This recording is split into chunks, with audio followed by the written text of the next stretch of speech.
Hi everyone, it's Coder SV3. Today we are discussing, or rather finding out, how to apply set theory in Java programming. But don't worry, you guys all see me typing in Super Mario Brothers and you're like, boy, what does this have to do with programming or computer science together? Well, here's what it has to do with it. A good way to apply set theory is with arrays and for loops because as you know, sets have elements, and sets can have subsets, which are sets inside a set. Like arrays have elements, arrays have members. Well, arrays are basically sets. So let's apply it, since Super Mario Brothers is a classic example of how arrays can be sets. Final int max world equals 9. Final int max level equals 5. It's important to set it as 9 and 5 because, well, in arrays start at index 0. And given the way the for loop is going, given the way the for loop works, we can't have any stack overflow errors. Or out of bounds, sorry. Array out of bounds, that's what I mean. Ain't working today.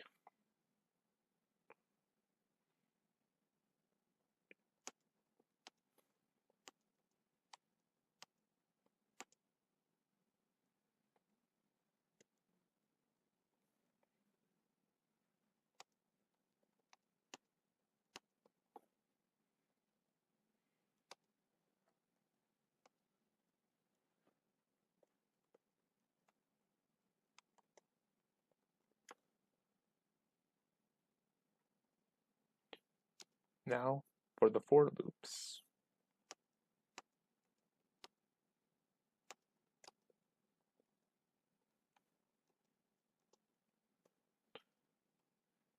Whoops.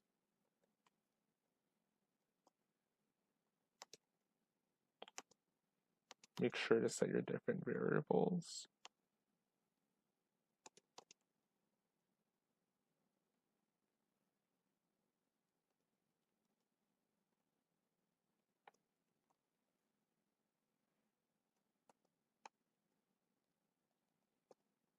It's important to set your array's indexes as I, like to set the value of the index equal to the iteration, or else you're just going to get a bunch of zeros. Like, you do not want zeros, which is why you need to set.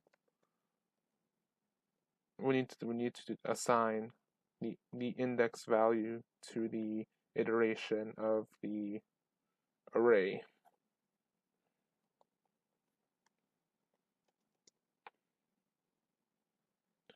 Good. Now we can get going.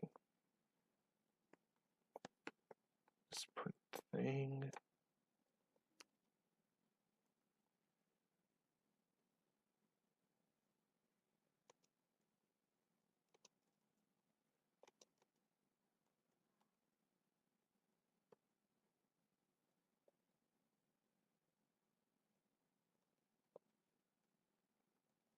Set these both to 1.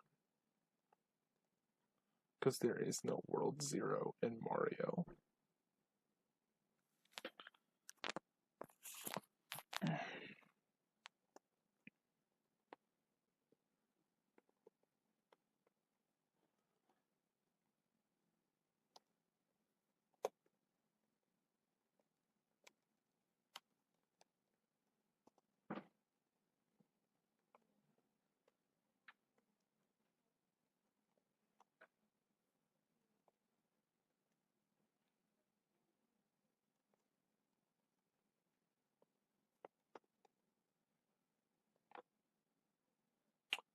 A little cram there, huh?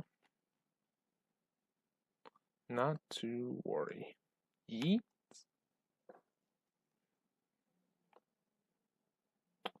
Awesome. And that is how you organize the sets. Now, if you want to go over this in more detail, in case I did not explain too well, like World 1 through 8, those are all one sets. Like the set of World 1 containing the set of levels in World 1, and then World 2 contains the set of World 2 contains a set of levels 1 through 4, and so on and so forth. All the way as Mario runs through the levels, jumping through Goombas and going down the flagpole. That's pretty much all it goes through. I hope that helped. Fellow students. Peace.